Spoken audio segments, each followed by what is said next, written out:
Hi everyone, Johnny here working on my film study skills, and today I'm doing a follow-up on my previous look at modern jiu-jitsu and MMA with a film study on traditional BJJ in mixed martial arts in the Kron Gracie and Tatsuya Kawajiri fight from Rizin Fighting Federation's World Grand Prix 2016.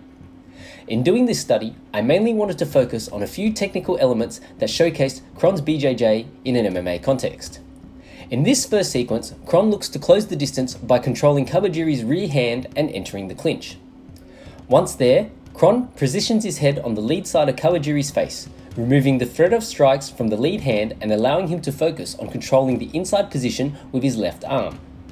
Having the inside arm position in the clinch generally removes some of the sting from Kawajiri's shots, as to land cleanly, he needs to get around Kron's arm, and when Kawajiri pulls his arm back to strike again, Kron is able to land with his own strikes. In all of 50-50s where each person had an equal opportunity to strike, Kron was able to negate Kawajiri's striking by entering into the clinch, which then brings us to the next technical element that Kron showed in this fight, pulling guard. In this sequence, Kron enters the clinch with his right arm and secures outside control with his left arm.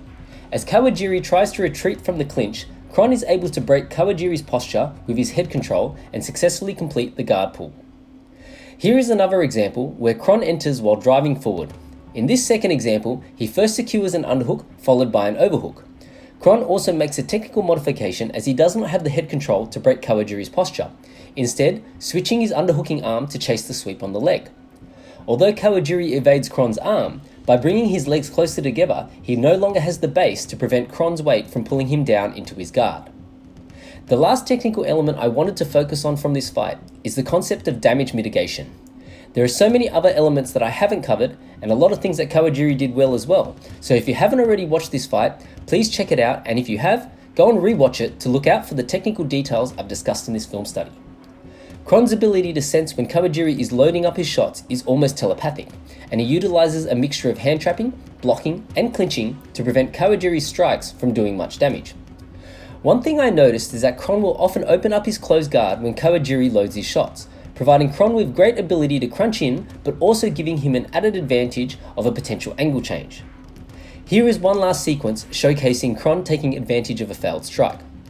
Full credit goes to Rizin Fighting Federation and the fighters Kron Gracie and Tatsuya Kawajiri. I hope you've enjoyed this look at Brazilian Jiu-Jitsu in mixed martial arts. Thanks for watching.